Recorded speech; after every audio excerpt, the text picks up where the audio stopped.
Welcome, everyone. I'm delighted to be here. My name's Morice. Thanks for inviting me to present on our CFO task force.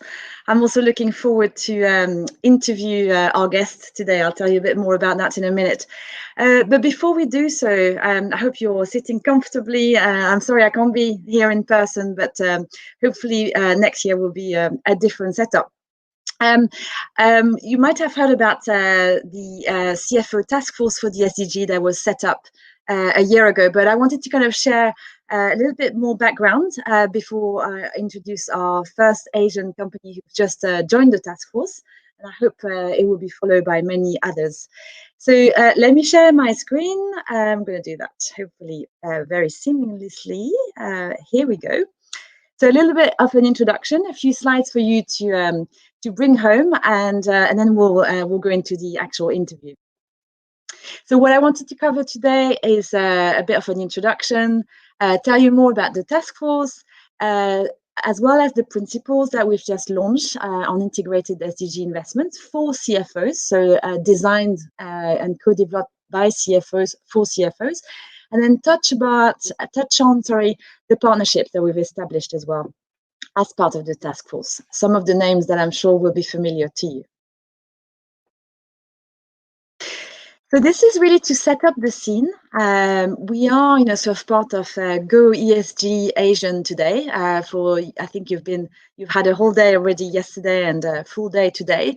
So obviously, the topic is very prominent in Asia and all around the world, and it's linking really the financing gap to reach the 2030 agenda and finding ways to mainstream those investments. So the gap itself has been estimated to 3 to 5 trillion annually dollars just in developing countries alone. So we're looking at this big investment gap in terms of achieving the SDGs by 2030. So in 9 years' time. So we don't have that much time left. The way we position this is very much as an investment opportunity for corporates to contribute towards the SDGs. The good news is that we think that this gap obviously is big, is large, but it's not impossible to fill it in, especially if we're able to gather CFOs and their investments around this. So that was just the intro. The Global Compact, of which my colleague Farrow is the executive director, and others, I'm sure you're familiar with the team. So I work in the headquarters office, and we've been working on sustainable finance for 2 to 3 years. And so prior to the task force, we've issued some guidance around corporate finance as a catalyst for sustainable growth, really looking at how this can be triggering the actual financing gap that we've just looked at. We've also been issuing guidance, and I think some of you will be familiar with this, around some of the instruments that can be used to fill in that gap. So talking about foreign direct investments, SDG bonds. So an example of that is one of our companies that we work with closely called NL, power generation companies based in Italy, but operating globally, has issued a general purpose SDG linked bond recently. And I'm sure you'll have seen on the market a myriad of other sustainability bonds coming out. So this is really what we're looking at encouraging with this initiative. More bonds, more instruments on the market. So the task force was launched a year ago, as I said, with about 30 companies that were in the room at the time, and all of them, were mostly CEOs. So we didn't have the CFOs connections yet at the time. It's important to kind of highlight that this is very much mandated by the UN itself as the compact. Obviously, we're one of the agencies that is part of the broader UN family, broader UN ecosystem. So, but we have a direct sort of mandate from the DSG, and the SG to really kind of establish the private sector at the table around financing for the SDGs. So that was a year ago. And this year, just to kind of highlight that since that kind of small group of companies that came together, we've been joined by, that's not actually completely updated because we've just had, as I said, our first Asian company, MRCB, joining, plus a few others. But we'll update that shortly. But as for September this year, there were 34 CFOs, so who've actually joined us as founding members, representing a collective market cap of $1.1 trillion. So it's substantial, and we're looking at growing. We are growing as we're speaking, cross-sector and cross-geography. So really a group of like-minded CFOs and some investors, credit rating agencies as well. So where are we with this task force? So we've set it up for the next 2 years. Obviously, I expect it to kind of continue growing, but let's just see how we go in a year time. But for now, we are going to be focusing, as I said, on obviously growing and also having a sectoral approach. So sort of what does SDGs actually mean for let's say transport sector or the finance sector and so on. So that's going to be the focus, and the last 9 months have been focusing on setting up the stage and developing that set of principles. A few examples, obviously, just don't want to necessarily repeat myself or go too much in details, but just to highlight that this is a truly global initiative. So, we were lucky, and I'm sure some of you were perhaps attending that, but we hosted in partnership with our Malaysian colleagues a CFO roundtable a couple of months ago. We've also sort of replicated that elsewhere in the US, of course in Europe, in South America, in Africa. So we're very much looking at a kind of global representation at sort of the initiative level. And before I interview Jit, and so we can actually tell you all and more about what it actually means practically for companies, I wanted to kind of touch on two more things. One is the principles that we launched. So that's the launch back this September, which was picked up by the Wall Street Journal in sort of a great article that really, I think, capture the linkages between sustainability and CFOs and their teams, and how important it is for them to be at the table more and more with the increased sort of stewardship that they have in terms of channeling investments. So this is the set of principles that was launched. It's called the CFO Principles on Integrated SDG Investment and Finance. It was a 9 months sort of piece of work, co-developing this with our colleagues from the various members that we're lucky to have, and really what this is about is a set of 4 principles looking at across the role of the CFOs. What are the key areas that they can influence? So I'll sort of switch to the next slide to show you those principles, and of course it's all available for free on our website. So if you are a CFO, or even if you are part of the sustainability team of a corporate, and you want to kind of have a think about what does it look like, it's all available for you.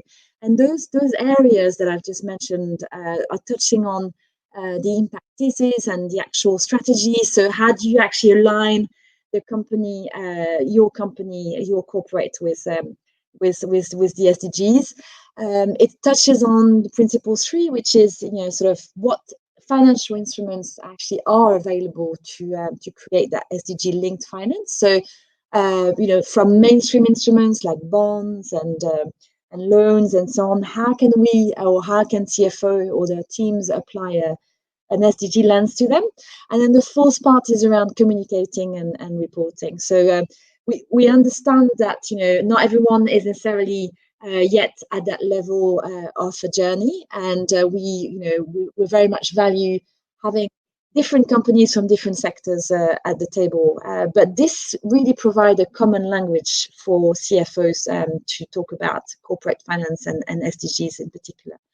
And just to come back quickly on this one, obviously, besides joining us and signing the principles as a result, we also encourage companies to setting ambitious targets. It's not something that we're going to go and police or check, or that is legally binding in any way. It's really kind of to to create that kind of ambition, internally for CFOs to drive this change over years. We understand it doesn't come over time. It doesn't come over, like one day. It's obviously a long process, but we really want to be there to guide companies through that process.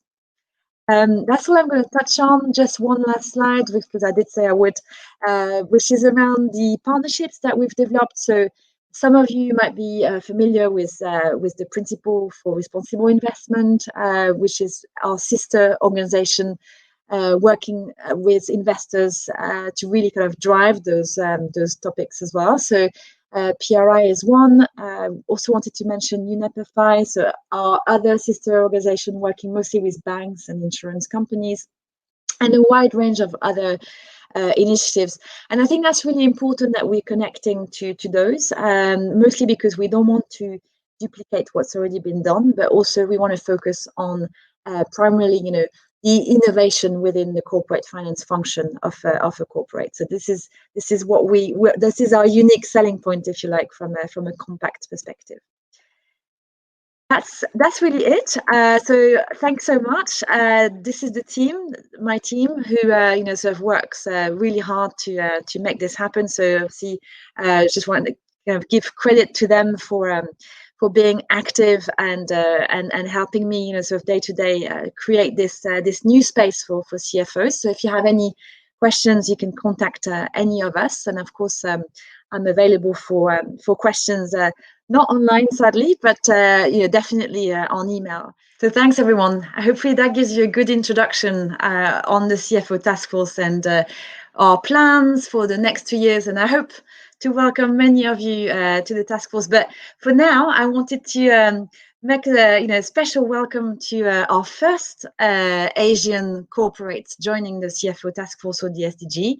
Amarjit, Chhina, Chief Corporate Officer at MRCB. So join me in welcoming Amarjit, and I'm looking forward to hearing about what MRCB does in this space and how we can work together going forward.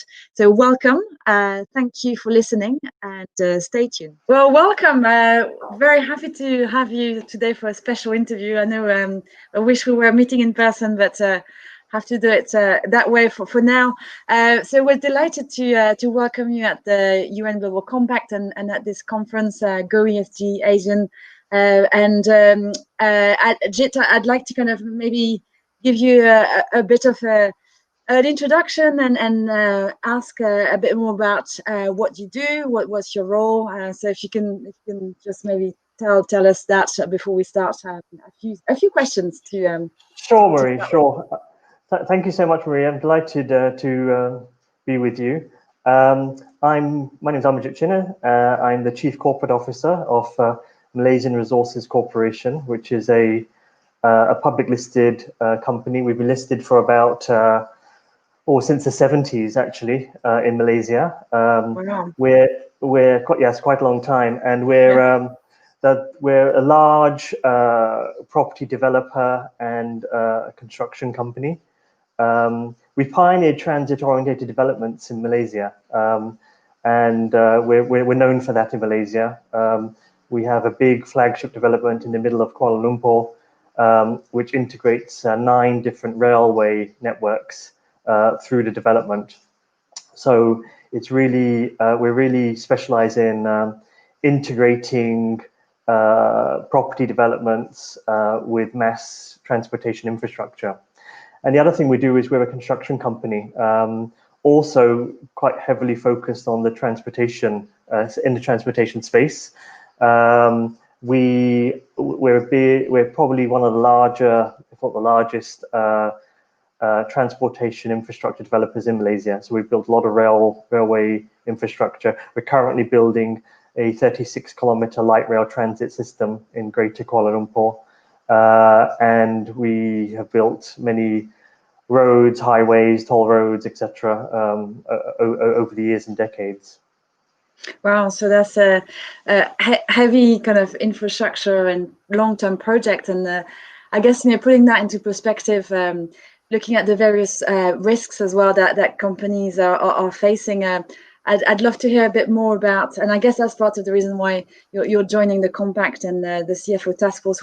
We're delighted to have you on board. What do you think are the levers that are available for economic players and companies such as yourselves to contribute to the Agenda 2030? So bring the opportunity side to those challenges.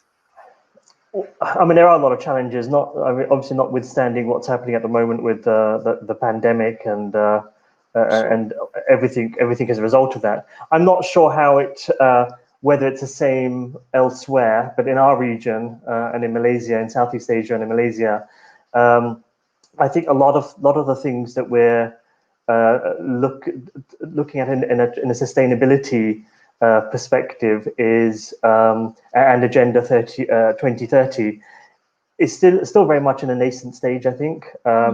I think the regulators are trying very hard and actually doing very good jobs.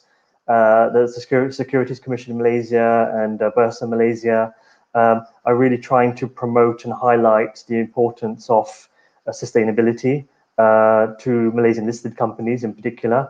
I think the central bank is also very active in this area as well. It set up a joint committee on climate change, which I think is designed to ensure that the companies that receive financing in the future increasingly are looking at climate change and sustainability and are proactive and are taking steps to mitigate climate change, for example, and making sure that their businesses are sustainable. And I think that's going to be very important. It's very important for us as a business. One of the key inputs that we require is capital. We do have a strong balance sheet, but nevertheless, without capital, we can't build out our projects. We have a GDV stretching out over the next 15, 20 years of about $8 billion US. We have a construction order book of just under $5 billion US. So the availability of finance is critical to our business. And so at the board level, for example, one of the key enterprise risks for the organization is climate change and ESG, because we envisage in the future that there will come a time when there will be if you're not adhering to the SDGs and reporting properly and demonstrating that you are not contributing to climate change, then you're going to have a problem getting finance, and that's it, really. I mean, without that, we don't have a business. It's as simple as that. Sorry, Mary. No, carry on. Sorry, because I remember when we first met and discussed of how we could get MRCB as the first Asian companies on the CFO task force. You mentioned, and I think you're just touching on that, but the role of the banks as well in that sort of unlocking access to capital, right? Yeah, I think the other thing, I do think this is going to become critical. I don't think people have really understood the ramifications of what's happening, but I think increasingly they will. I think the momentum is growing. And as I said, the regulators are doing a great job at educating not just listed companies, but others as well about what's on the horizon. So I think this momentum will increase. I think the other thing, and a personal pet peeve, I guess, is in our region, I don't think institutional investors are really addressing sustainability as aggressively as they should do. I'm not sure how aggressive it is elsewhere in Europe and the US, but I think more needs to be done. It's not something that's really, I mean, there's a lot of lip service being paid to this area, but I don't see it with my engagements with fund managers and institutional investors, any real, I don't see it integrated or embedded in their investment philosophy. As I said, in a Malaysian and a Southeast Asian context, it may be the case elsewhere. And clearly, companies which do have are strong in the sustainability and ESG front are more attractive for international investors. maybe it's because our markets are still quite small, or relatively small in the context of global markets, that that focus hasn't really, the spotlight hasn't really been placed on companies in our region yet. But again, I suspect it is going to be, it will follow. I think there are two major domestic institutions: Employees Provident Fund, which is one of the biggest provident funds in the world. They are definitely being very proactive, and I think they have a sustainability investment policy which they're going to roll out in the next month or two. I think that will be a critical enabler, I think, and maybe hopefully act as a catalyst for the rest of the industry. For sure, I think that's a great call to action. So, not only just on the corporate side, such as yourself, but also bringing investors to the table, and that's something that we're working on with our colleagues in the regions to bring more sort of regional investors as well, for sure. But I think you're right. The drive from global investors is there, and that's also why we've engaged some of them, such as FIMCO on the task force. But we'd love to kind of localize that as well. So we've talked about the role of investors, of banks. We've also talked about ESG, and you've mentioned sort of strong institutions as well in Malaysia that are pushing the agenda. How about the actual property and construction industry? What's your sense on that? What are your peers? How do you think they're doing in that space? I mean, I think as an industry, the construction industry in particular is a very traditional industry. It's we operate in a VUCA environment. It's an industry with very low barriers to entry. It's very competitive, very low margins, and it doesn't have the greatest reputation internationally. It's an industry that's known for cutting corners sometimes, a lot of irresponsible players. So it's challenging. It is challenging. We are busy creating baselines across our business. We're trying to measure what our energy consumption is, and how much waste we produce, and obviously looking at our procurement policies, so that we can go to our suppliers and our supply chain and say, look, if you want to remain being a supplier to MRCB, these are some of the things you're going to have to address. I think there have been studies by the World Economic Forum suggesting that up to 40% of global emissions actually emanate from the property and construction industry. If you look at the totality of the supply chains that are involved in those industries, which are great. I mean, it's understandable why governments use the construction industry to pump prime economies, just because the multiplier effect that emanates from the industry is so big.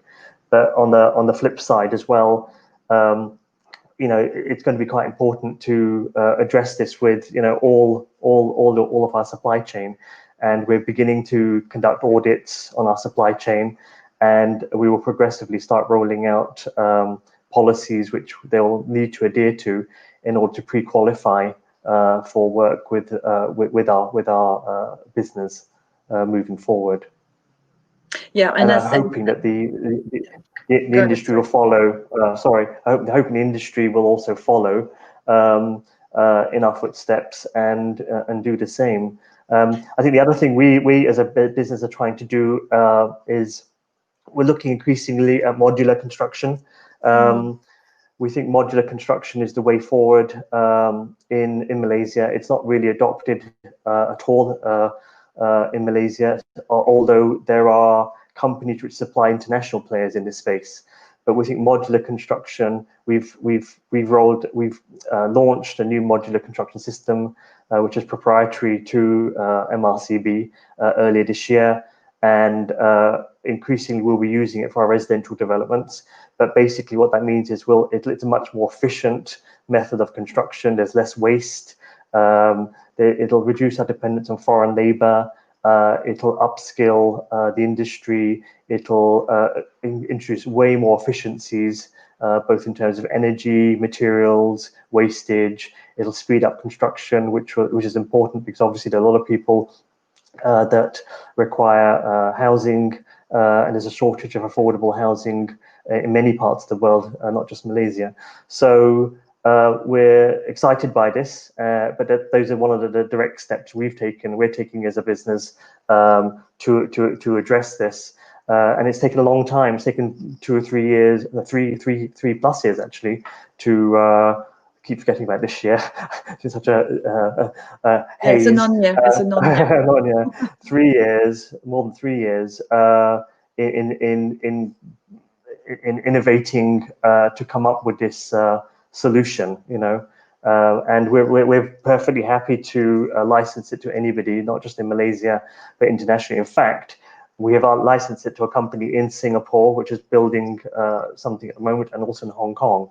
So we're very encouraged by the market's acceptance of this new technology, and particularly in quite robust and highly regulated construction markets like Singapore and Hong Kong.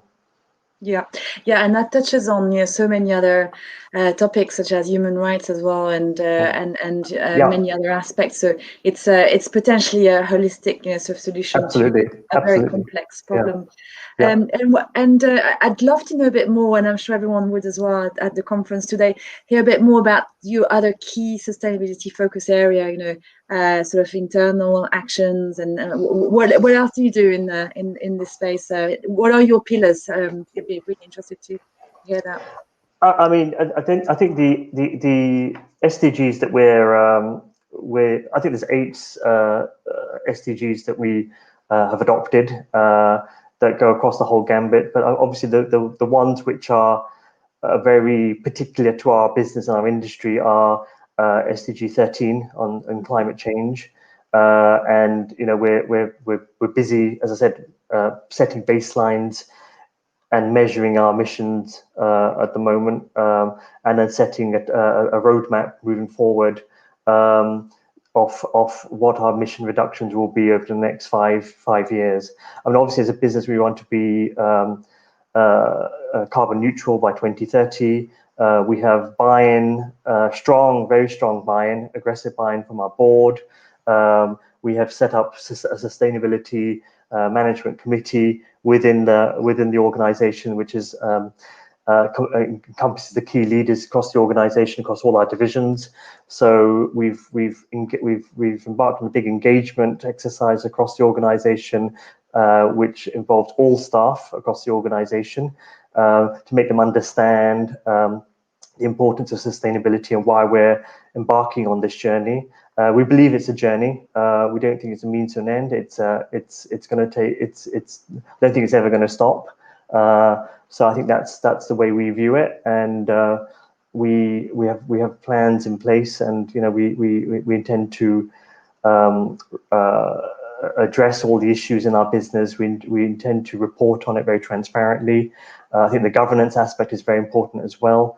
We publish a sustainability report already, but I mean, frankly, I think there's much more we can do, and that we intend to do much more. As I said, it is in a very nascent stage in Southeast Asia. It's definitely not mainstream. There's pockets of international investors that have investments in Malaysia in this space, but probably only on a passive basis. But in terms of people are reporting on their sustainability metrics and matrices in their businesses, but I think for many people it's just a box ticking exercise at this stage. And I think we need to take it away from being a box ticking exercise and make people really understand and open their eyes about how important this is. It's about doing the right thing, and it's making sure that the tone from the top is set, and making sure that the culture in the organization understands its importance and is driven towards really making a difference, and then making sure they understand what our targets are, and and make sure we report on them, and the good and the bad, to make sure that we all understand where we are, and and we know what we have to do. Yeah, no, that's a brilliant way, I think, to wrap this up and kind of highlight some of the key challenges that companies are facing globally, not just obviously in Malaysia or in the region. And that's also really why, you know, we've created this task force of CFOs to push on those issues. So we'll be looking at issues such as, you know, strategy, alignment, and reporting, and conversations with investors and financial instruments that that CFOs and people such as yourself have to push the SDG lens through. So I any think final word before we? Yeah, I think one of the challenges we're having as an organisation, I'm sure we're not the only ones, is that there are so many different bodies that we have to engage with, that are, you know, part of the process of measuring and reporting. You know, you have GRI, you have SDP, CDP, you have we're a FTSE for Good company, and the MSCI ESG index as well. And there seems to be no standard. I think there needs to be some sort of standardization, because in certain surveys we do quite well, and other surveys we don't do so well, and it's hard for us to really understand, why that should be the case. You know, certain bodies attach higher weightage to certain areas compared to others, and I think it's very difficult for us to measure ourselves against other companies in that environment. And I think it just makes it very difficult. You know, I think if you really want people to sign on and report, then make it easier for them. You know, I think it's quite important, you know, especially for smaller markets and smaller economies like Malaysia, which perhaps don't have the depth that you have in Europe and the US, and where, you know, the resources are more limited, and the size of the companies are more limited. You know, it is quite challenging, you know, and I think that is something that it needs to be addressed, because, you know, it just makes things so much harder than they need to be, really.